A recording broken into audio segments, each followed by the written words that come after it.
रूपपुरा गांव के पिता तुल्य बुजुर्गों, मेरी माताओं, माताएं आगे आ जाओ, आप भी आगे आ जाओ, मेरी प्यारी माताओं, युवा साथियों, प्यारे बच्चों, मैं चुनाव कैंपेन के दौरान एक दिन पहले भी आया था, लेकिन बहुत रात को लेट आया था, तो गांव वालों की इच्छा थी कि मैं एक बार से फिर से आपके यहाँ गांव आऊं, और मैं अभी काशीपुरा भी जाके आया हूं और आपके गांव में भी आया हूं।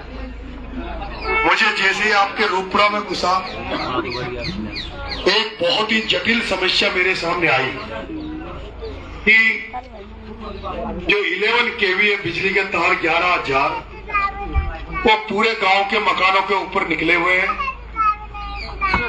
और कभी भी अगर जिस दिन 11,000 टूट गई, उस दिन जनहानि और मवेशियों के मरने का खतरा है, घर जलने का खतरा है। लेकिन अभी तक किसी नेता की, या तो आपने उनको बताया नहीं होगा या फिर नजर नहीं पड़ी होगी। बताया कि नहीं बताया? हाँ,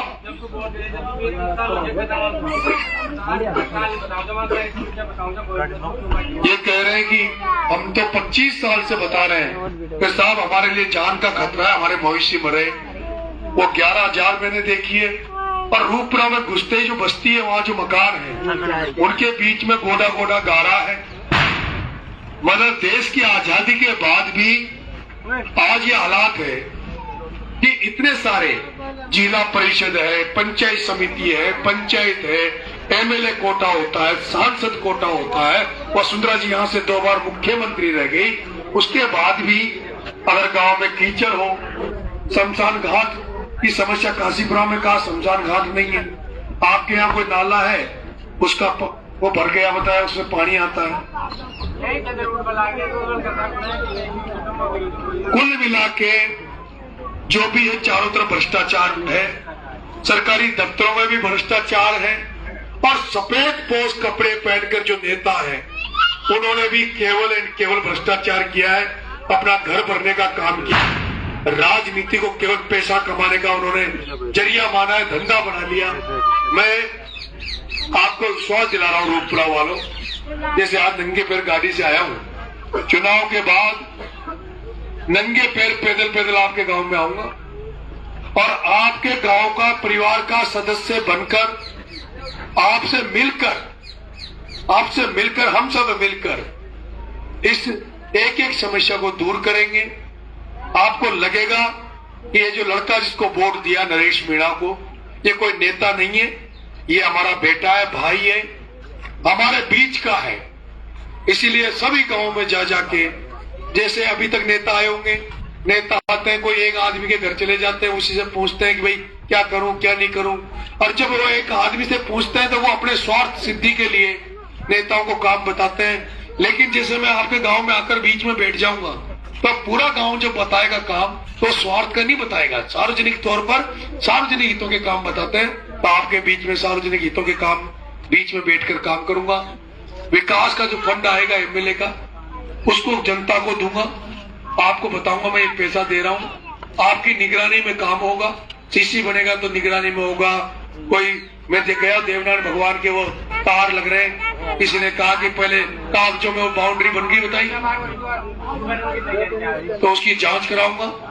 जांच कराऊंगा, जिन्होंने किया उनको भ्रष्टाचार के मामले में जेल भिजवाऊंगा। इसलिए आप सब लोग हमारी मदद कर जो, मैं वोट दीजो।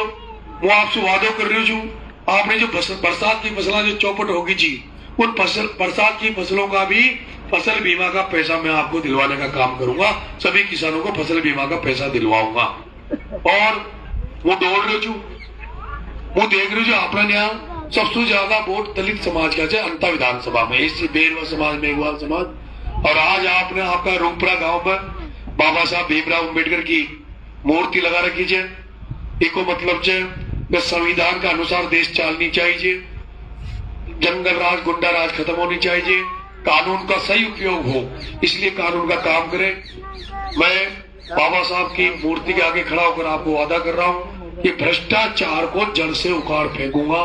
कहीं थाना, तहसील, एसडीएम कार्यालय, किसी सरकारी अधिकारी कर्मचारी की हिम्मत नहीं होगी कि किसी से काम के बदले 1 रुपए ले ले। दूसरा, बाबा साहब की मैंने देखा है, बेरवा समाज, मेघवाल समाज जो पूजा करते हैं बाबा साहब की, वहां कोई मूर्ति वूर्ति नहीं है। तो मैं सर्व समाज के लिए, और सर्व समाज जो मुझे आशीर्वाद दे रहा है, सर्व समाज के लिए मैं काम करूंगा। किसानों के लिए विशेष रूप से काम करूंगा, क्योंकि किसान बहुत पिछड़ गए हैं। और कोशिश करूंगा कि किसानों से खेती के साथ साथ ऐसा वातावरण बनाए, ऐसा माहौल बनाए, ताकि किसानों के बच्चे भी कोई ठेकेदारी करे, कोई सड़क बनाए, कोई बिल्डिंग बनाए। अभी तक मैंने देखा यहाँ किसानों के केवल खेतों तक ही सीमित है, खेतों तक रोके। और दूसरा, राजनीतिक तौर पे भी मैं मजबूत करूंगा। मैं यहाँ गुर्जर समाज का मोहल्ला भी है, धाकड़ समाज भी बहुत बड़ी संख्या में है, एसटी समाज भी है। मैं कहना चाहता हूँ, अगली बार जैसे गुंजल साहब का मैंने साथ दिया था कोटा में, लेकिन कसर रह गई थी, उस कसर को अगली बार मेट देंगे। और जो ओम बिरला जो बैठा है, जो भाया बैठा है, आपने देखा होगा इनका ही भाई एक प्रताप सिंह भी, जो पप्पू धाकड़ जी ने टिकट मांगा, उनके हाथ पांव तोड़ा के खाट में पटक दिया। तो इन सबको खत्म करके किसानों के बेटों को एमएलए एमपी बनाएंगे। नरेश मीणा एमएलए बनेगा तो ये मान लो, पक्का मान लो, अगली बार प्रहलाद गुंजल कोटा से सांसद बनेंगे और धाकड़ का बेटा झालावाड़ बारा का सांसद होगा। ये मैं आपसे वादा कर रहा हूँ, आपसे निवेदन कर रहा हूँ।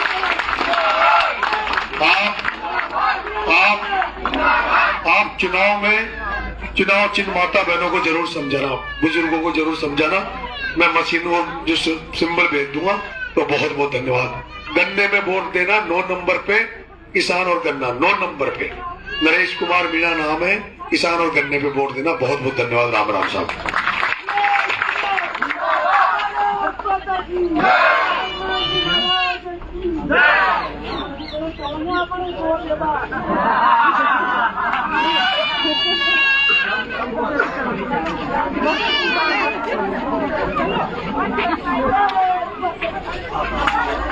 Thank you.